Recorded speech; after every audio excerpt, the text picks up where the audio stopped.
నందమూరి బాలకృష్ణ తండ్రికి తగిన తనయుడు. సినీ రంగంలో ఆయన పేరు నిలుపుకున్నారు. ఎన్టీఆర్ పోషించిన పాత్రలను అన్నీ కూడా బాలయ్య చేశారు. అన్ని జానర్లలో తనదైన నటన పటిమను చూపించారు. శభాష్ అనిపించుకున్నారు. 100కు పైగా సినిమాల్లో నటించారు. పద్మభూషణుడు అనిపించుకున్నారు. బాలయ్య అంటే టాలీవుడ్ అగ్రనటుడు మాత్రమే కాదు, బసవతారకం క్యాన్సర్ ఆసుపత్రికి చైర్మన్ కూడా. 15 ఏళ్ల క్రితం ఆయన ఈ బాధ్యతలు స్వీకరించారు.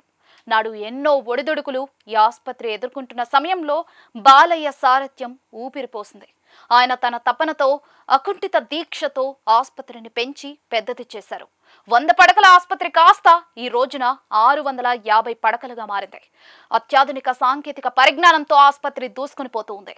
ఎంతో మందికి భయంకరమైన క్యాన్సర్ రోగాన్ని నయం చేసి ఆసుపత్రి తన కీర్తిని పెంచుకుంది. బాలయ్య తన పలుకుబడితో విరాళాలు సేకరించి ఆసుపత్రికి ఆర్థిక పరిపుష్టి చేకూర్చారు అని కూడా చెప్పాలి. ఇదిలా ఉంటే ఆసుపత్రి 25 ఏళ్ల ఉత్సవానికి ముఖ్య అతిథిగా హాజరైన ముఖ్యమంత్రి చంద్రబాబు నాయుడు బాలయ్యను అయితే గొప్పగా పొగిడారు. బాలయ్య సేవలు అన్స్టాపబుల్ అన్నారు. ఆయన నటుడిగా చప్పట్లు కొట్టించుకున్నారు. కానీ ఇప్పుడు ఆసుపత్రి చైర్మన్ గా చేస్తున్న సేవతో జనాలకు గుర్తుండిపోతారు అన్నారు. సమాజ సేవ ఎవరు అంటే బాలయ్య గుర్తుకు వస్తారు. కేర్ ఆఫ్ ఆయనే అవుతారు అని బాబు పొగిడారు. ఇదిలా ఉంటే టీడీపీకి వీర విధేయుడుగా బాలయ్య ఉన్నారు. పార్టీ పెట్టిన దగ్గర నుంచి ఆయన పనిచేస్తూ ఉన్నారు. తన సినీ కెరియర్ కి రాజకీయాలు మొదట్లో ఇబ్బందిగా మారింది. అయినా కూడా లెక్క చేయకుండా బాలయ్య పార్టీ ప్రచారం కోసం ముందుకొచ్చారు.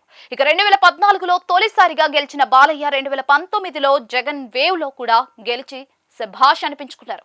2024లో ఆయన బంపర్ మెజారిటీతో విజయం సాధించారు. మరి ఆయనకు మంత్రి పదవి దక్కాలన్నది అభిమానుల అభిమతంగా ఉంది. బాలయ్య దానికి పూర్తిగా అర్హుడని కూడా అంటూ ఉన్నారు. ఇక బాలయ్య ప్రస్తుతం సినిమాలు, రాజకీయాలు అని రెండూ చూసుకుంటూ వస్తూ ఉన్నారు. అయితే ఆయనకు మంత్రి పదవి ఇప్పుడు ఇస్తే సినిమాల్లో ఆయన జోరు తగ్గుతుందని కూడా అంటున్న వారు కూడా ఉన్నారు.